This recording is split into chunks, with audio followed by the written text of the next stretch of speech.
Oke, sebelum kita akan pembelajaran, silahkan lihat di sekeliling kalian apakah ada sampah. Jika ada sampah, silahkan dipungut dan nanti dibuang ketika selesai pembelajaran ya. Sudah bersih kelasnya? Oke, bagus. Oke, sebelum Ibu lanjut nih ke materi, Ibu mau absen dulu, mengecek kehadiran kalian semua. Kira-kira semuanya masuk atau ada yang izin atau lagi sakit nih? Ada yang sakit. Oke, atas nama siapa? Ada suratnya? Ada. Sini suratnya.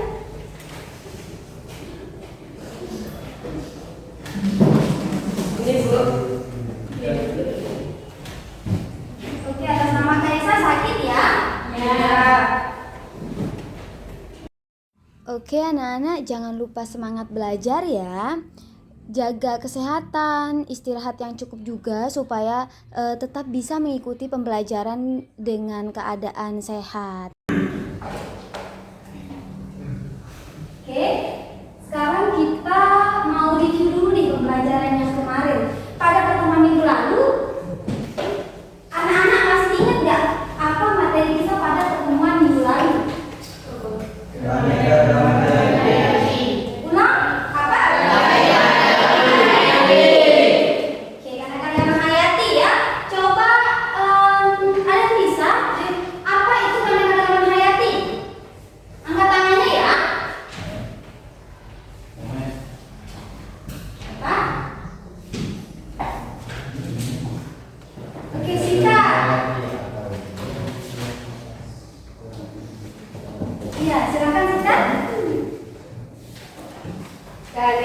Keanekaragaman hayati adalah variasi organisme hidup pada 3 tingkatan, yaitu tingkat gen, spesies, dan ekosistem.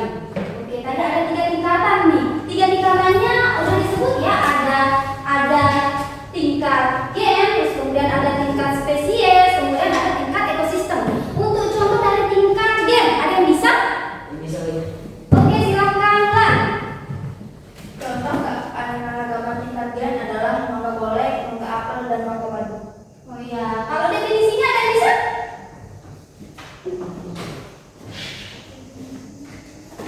Ada yang bisa? Oke, silakan Sita.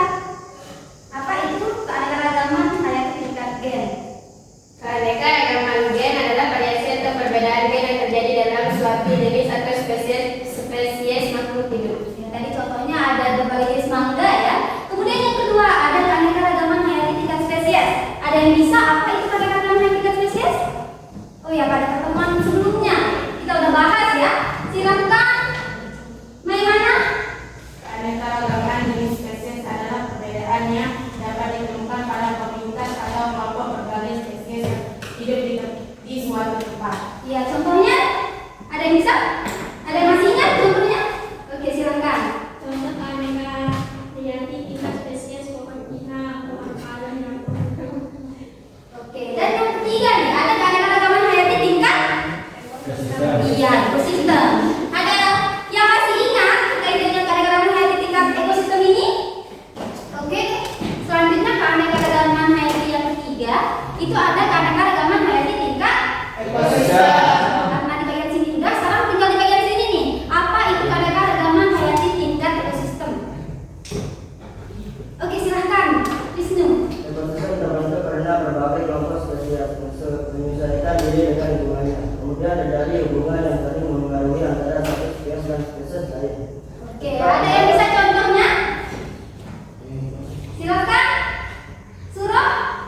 Hutan-hutan tropis, hutan gunggur, dan padang rumput, sawah, ladang, dan ekosistem. Ya, pada keanekaragaman hayati ini apa juga yang kalian pelajari nih terkait dengan materi tersebut? Oke, selanjutnya apa lagi materi yang kalian pelajari pada pertemuan minggu lalu? Ya, ada persebaran flora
sumber papan keanekaragaman hayati sebagai aspek budaya.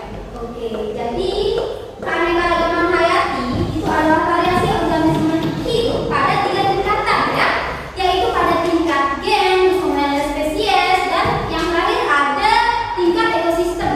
Adapun untuk persebaran flora dan faunanya itu ada 3 juga nih. Ada kawasan Indonesia bagian barat, kemudian ada kawasan peralihan, dan kawasan Indonesia bagian timur. Dan manfaatnya tadi udah banyak banget yang disebutin sama temennya ya. Ada sebagai bahan kosmetik, sandal, pangan, papan, dan lain sebagainya. Oke, selanjutnya kita beralih ke materi. Sebelum kita beralih ke materi, di sini ibu mau membacakan terkait dengan tujuan pembelajaran. Tujuan pembelajaran pada pertemuan kali ini ya. Yang pertama di sini siswa mampu mendefinisikan klasifikasi, dan yang kedua membandingkan berbagai dasar cara pengelompokan makhluk hidup, dan yang ketiga mengklasifikasikan beberapa contoh makhluk hidup, dan yang keempat yaitu menerapkan aturan penulisan ilmiah. Adanya ada 3 penilaian ya, mulai dari penilaian keaktifan, terus kemudian penilaian sikap, dan kemudian yang terakhir yaitu ada penilaian dari segi mana aktif kalian. Adapun untuk lengkap memenuhi tujuan pembelajaran ini, itu nanti kita akan melaksanakan diskusi, kemudian ada presentasi, dan juga tanya jawab ya. Oke, sekarang ibu mau ngasih kalian lihat terkait dengan gambar ini. Apa yang kalian lihat pada gambar ini? Apa lagi? Ya, ada banyak sekali buahan dan sayuran ya. Ada di sini ada gambar 1 dan gambar 2. Kira-kira yang mana yang kita bisa lebih mudah memilihnya? Nomor berapa? Iya, kira-kira kenapa? Ya, karena udah dibicarain nih. Yang jenisnya ini yang mana? Kira di sini ada yang tahu kenapa kita perlu mengklasifikasikannya? Supaya mudah mengenalinya karena jumlahnya banyak, Bu. Ya, betul sekali ya. Kita perlu mengklasifikasikan untuk mempermudah mengenali, kemudian membandingkan dan mempelajari makhluk hidup serta informasi lainnya. Karena jumlahnya itu sangat banyak seperti kata temannya tadi, sangat banyak dan beragam. Oke, selanjutnya nanti terkait dengan permasalahan ini itu kan berkaitan dengan materi kalian pada pertemuan ini. Kita akan membahas terkait dengan kenapa sih pengklasifikasian itu penting, kenapa, gimana sih cara kita mengklasifikasikan dan lain sebagainya ya. Sekarang ibu mau membagi kalian menjadi 5 kelompok nih. Nanti 5 kelompok terdiri dari 5 orang, oke? Oke, sekarang ibu mau membacakan kelompoknya karena udah ibu susun.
bagi pentingnya klasifikasi makhluk hidup adalah mengelompokkan makhluk hidup berdasarkan persamaan dan perbedaan ciri-cirinya, sehingga setiap organisme dapat dikenali, pelajari dan dibedakan dengan mudah dari yang lain. Klasifikasi penting dalam biologi karena membantu memahami hubungan kekerabatan antar makhluk hidup, mempermudah pengenalan dan pengkajian keanekaragaman hayati, menjadi dasar dalam penamaan ilmiah dan pengembangan ilmu teknologi, ekologi, serta evolusi.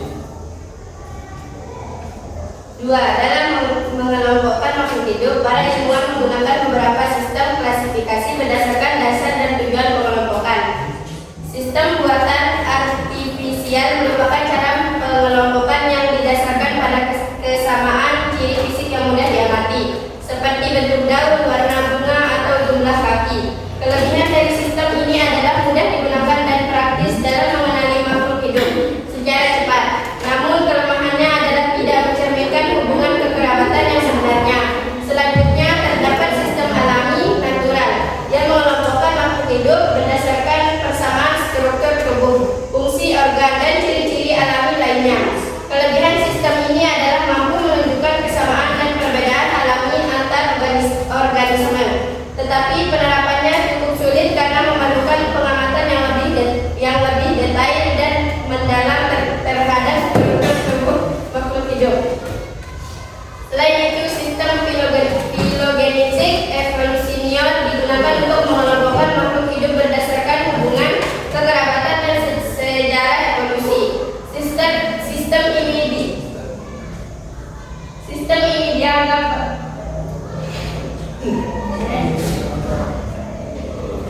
ini dianggap paling akurat karena menggambarkan garis keturunan dan hubungan evolusi antar spesies.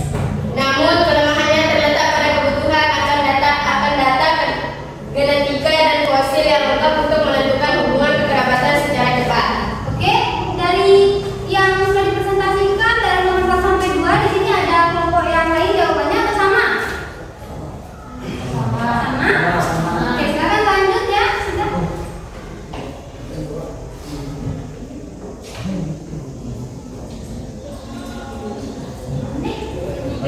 Klasifikasi dari induk animalia, film annelida, kucing, induk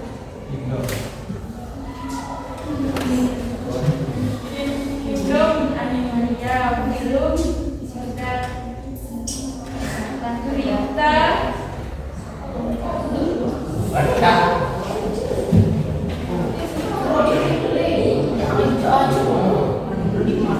data berita induk animalia, film moluska, klasifikasi dari tanah induk animalia,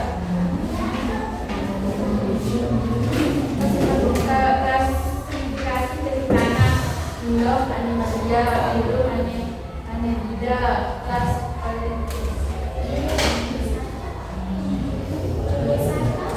Odricus Haita Ondo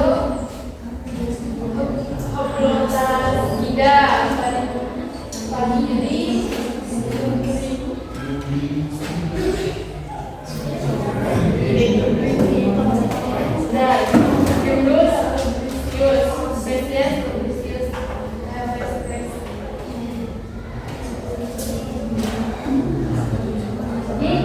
Pak, tulisan nama ilmiah contoh di sekitar kita. Ayam kampung, galus, mastikis. Mungkin lebih besar lagi soalnya kita nggak para temennya. Oke. Pak, tulisan nama ilmiah contoh di sekitar kita. Ayam kampung, galus, domesticus, mangga, Mangifera Indonesia. Kesimpulan diskusi. Simak kesimpulan diskusi. Dari hasil diskusi dapat disimpulkan bahwa klasifikasi makhluk hidup mempermudah kita mengenali dan mempelajari keanekaragaman hayati dengan penerapan yang sistematis, kuota, alami dan sistematis. Kita dapat mengetahui hubungan kekerabatan antar makhluk itu seperti memahami evolusinya. Tulisan nama ilmiah yang bagus juga penting untuk menghindari keliruan dalam mengenali spesies di seluruh dunia. Sudah. Oke. Di sini ada yang berbeda nggak jawabannya dari yang sudah dipresentasikan? Kalau ada yang berbeda nomor berapa? Saya Oh, oke, silakan. nomor 3. Ya. Apa jawabannya yang berbeda? Klasifikasi cacat tanah. Kingdom Animalia, Phylum Annelida, kelas Oligosita, order Haplotacida, famili Lapacida, genus Lacrisus, spesies Lacrisus terrestris. Udah, Kalau di jawabannya kelompok kalian, nama latin dan genus itu dia dimiliki atau tidak? Oke, jadi untuk penulisan dari genus dan nama latin itu jangan lupa dimiringin ya, karena ini adalah nama latinnya. Oke?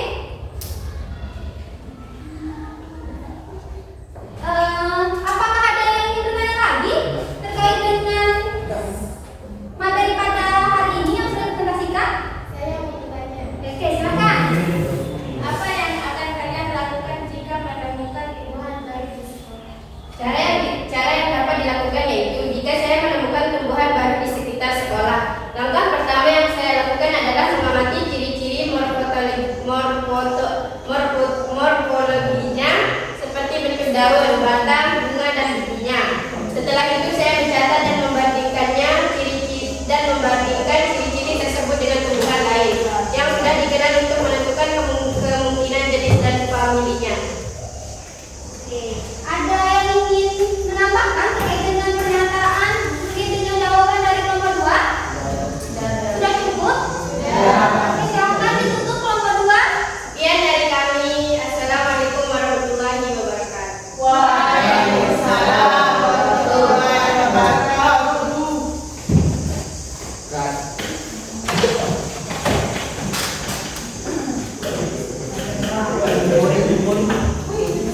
Oke, tadi presentasi dari kelompok yang sudah presentasi itu bagus sekali ya.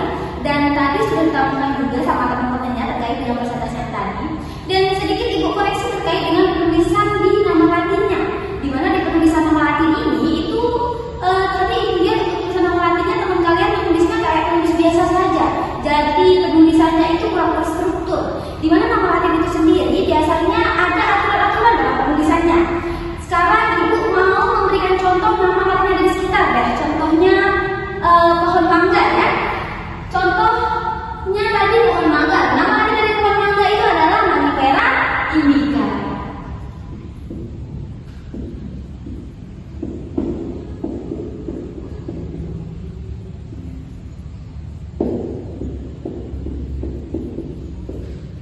Oke, tadi teman-teman kalian ada yang nulis huruf M-nya ini M kecil. Jadi penulisan M kecil ini itu tidak dibenarkan ya. Untuk kata pertama itu menggunakan huruf kapital awalannya. Di mana di sini harusnya menulisnya M besar ya, atau M kapital. Kemudian kata keduanya baru awalan itu menggunakan huruf kecil. Kemudian untuk di nama latin itu jangan lupa dimiringkan untuk memberikan tanda bahwa ini adalah bahasa luar atau bahasa Latin. Ngerti? Iya, Bu. Jangan lupa di garis bawahi ya. Oke, tujuan garis bawahi ini untuk membedakan bahwa bahasa ini itu bahasa Latin atau bahasa luar, sehingga ketika kita membaca cepat cukup mempermudah kita dalam memahami oh ini bahasa Latin, oh ini bahasa Indonesia yang mau bahasa Indonesia gitu. Oke, sampai sini paham? Oke, tadi udah dipresentasikan sama kelompok 2 ya, dan ada teman yang bertanya dan sudah dijawab juga. Sekarang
Udah ya, jawab. Oke, udah semuanya ya. Ya. Udah jawab. Oke, tinggal bapak ini mana jawabannya?